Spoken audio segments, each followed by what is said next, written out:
नमस्कार मित्रों, सनातन को जानो यात्रा में फिर एक बार आपका स्वागत है।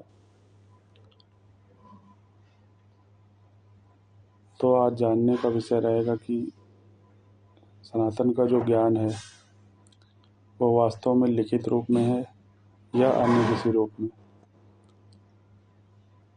तरह तरह के विद्वानों द्वारा या धार्मिक व्यक्तियों द्वारा या अन्वेषणकर्ताओं द्वारा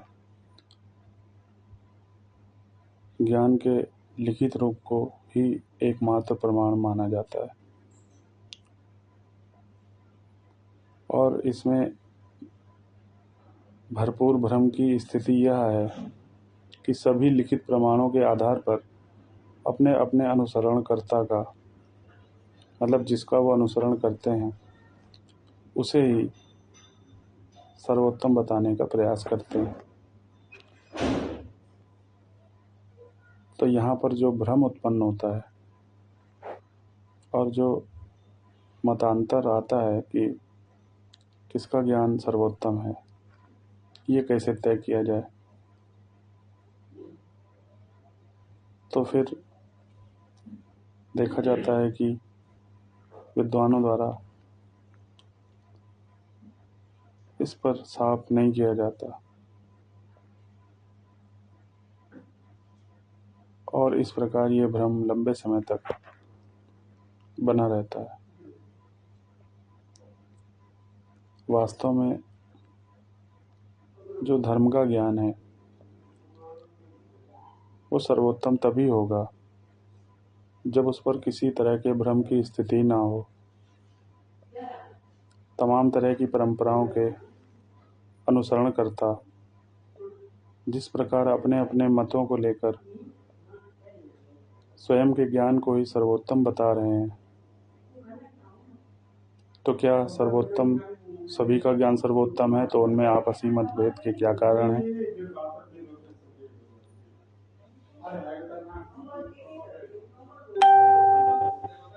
इस पर थोड़ा प्रकाश डालने का प्रयास करते हैं। जैसा कि हमने पहले से ही कहा है कि सनातन को जानो यात्रा केवल लिखित प्रमाणों पर आश्रित नहीं है। इसीलिए हम यहाँ पर बेहद ही अल्प मात्रा में या नगण्य रूप से लिखित प्रमाणों की चर्चा करते हैं और ज्ञान के व्यावहारिक और सर्वोत्तम विचार को प्रचारित करने की बात प्रारंभ से ही करते रहे हैं। तो जैसा कि तमाम सोशल मीडिया में वीडियो को देखने पर एक भ्रम की स्थिति उत्पन्न होती है कि वास्तव में ज्ञान का सर्वश्रेष्ठ जो स्वरूप है वो क्या है, क्योंकि सभी अपने अपने ज्ञान को सर्वश्रेष्ठ बताने पर तुले हुए हैं। और अगर सभी सर्वश्रेष्ठ हैं तो फिर उनमें मतभेद उत्पन्न होने का क्या कारण है? तो जहाँ तक ज्ञान का प्रश्न है,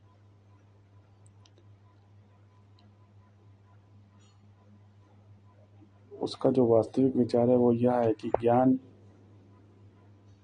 भाव आधारित विषय है।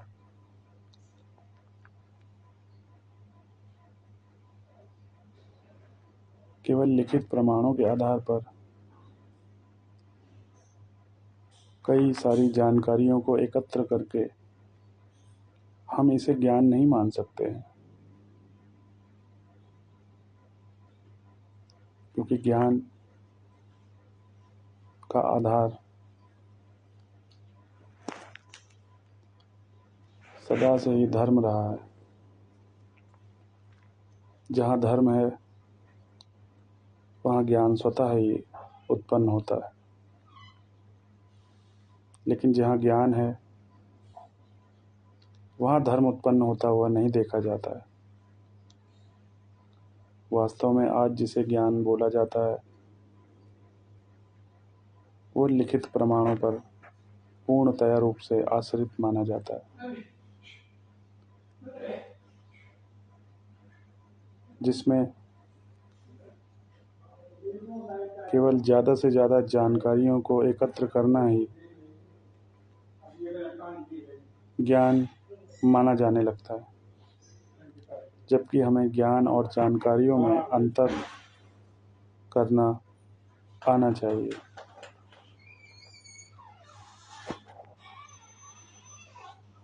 सभी जानकारियाँ ज्ञान नहीं होते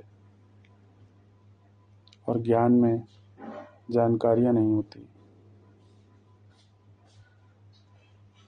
और बिना भाव के कोई ज्ञान धारण नहीं कर सकता। वास्तव में देखा जाए तो धर्म और ज्ञान आपस में घनिष्ठता से जुड़े हुए विषय हैं। ज्ञान से धर्म का भान नहीं हो सकता, लेकिन धर्म से ज्ञान का आभास जरूर होता है। और जैसा कि ब्रह्मांड में संपूर्ण सनातन का जो ज्ञान है, ये भाव रूप में विद्यमान है, इसलिए कोई जानकारियों को लिखित रूप में प्रस्तुत करके उसे ज्ञान का दर्जा नहीं दे सकता।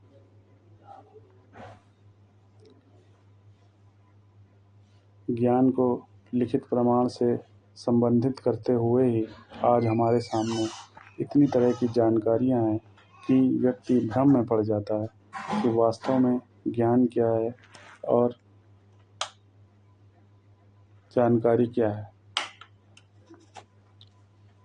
लाइट नहीं आई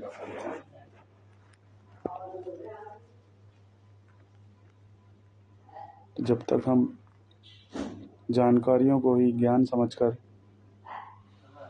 धारण करते रहेंगे, तब तक हम भ्रम से बाहर नहीं निकल सकते। जबकि ज्ञान का प्रथम आधार है व्यक्ति भ्रम से पूर्ण रूप से मुक्त हो जाए।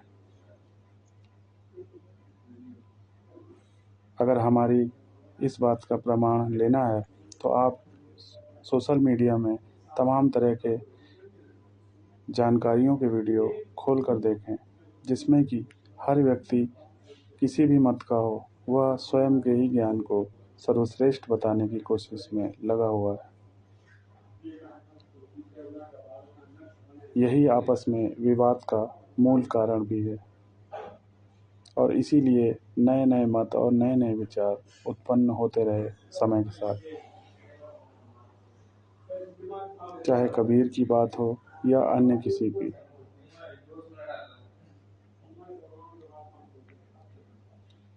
हमें यह समझना होगा कि ज्ञान हमारे द्वारा पैदा नहीं किया जाता।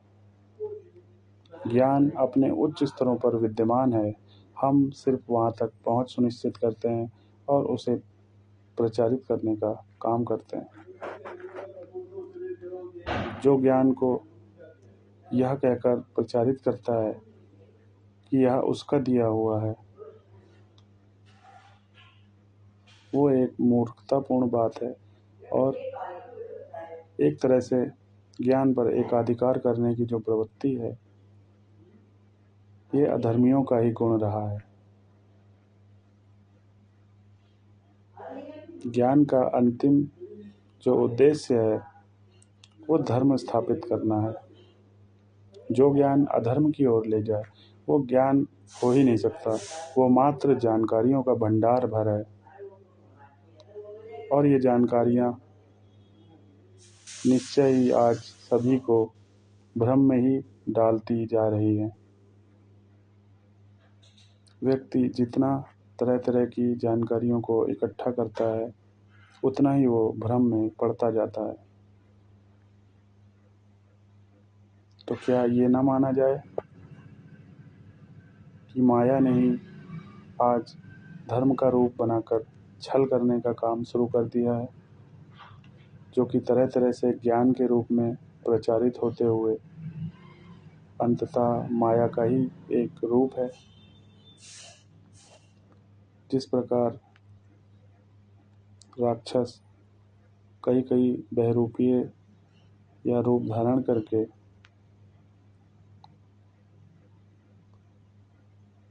व्यवधान डालते थे, वैसे ही आज माया का रूप कई ज्ञान के रूप में दिखाई पड़ रहा है और व्यक्ति भूलवश ही स्वयं को ज्ञान से ज़्यादा धारित करते हुए एक अज्ञान के भंवर में फंसता जा रहा है।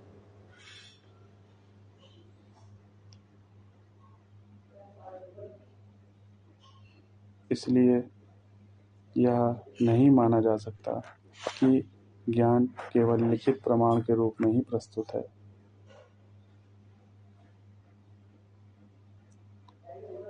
ज्ञान एक भाव रूप में विद्यमान है और सदैव बना रहेगा और समय समय पर अवतारों द्वारा इस ज्ञान को संसार में लाकर धर्म की स्थापना का कार्य किया जाता है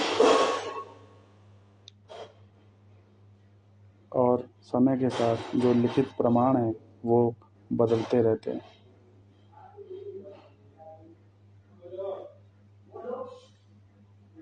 इसलिए इस मूढ़ता से बाहर आना चाहिए कि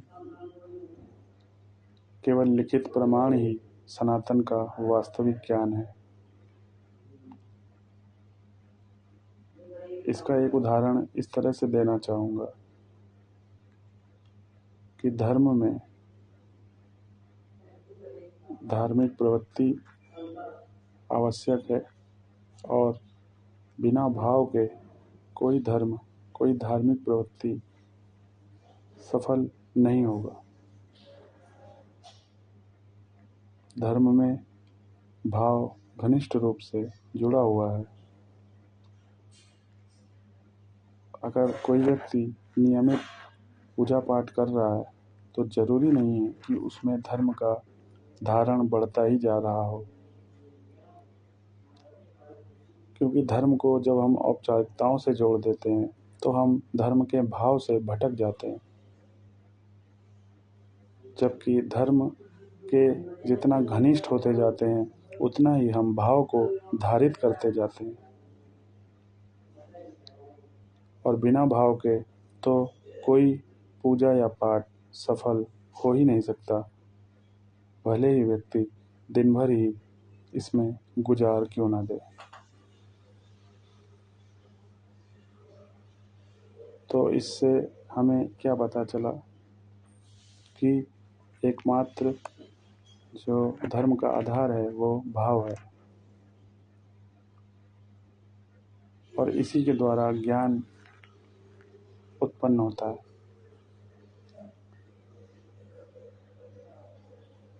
और इसके लिए किसी भी लिखित प्रमाण की आवश्यकता नहीं है, क्योंकि जो भाव है वो प्रत्यक्ष है, जो ज्ञान है वो भी प्रत्यक्ष है और प्रत्यक्ष को कभी प्रमाण की आवश्यकता नहीं पड़ती।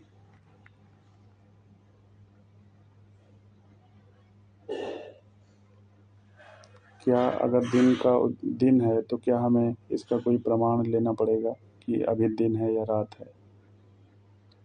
वो तो हमें स्वतः ही दिखाई पड़ेगा।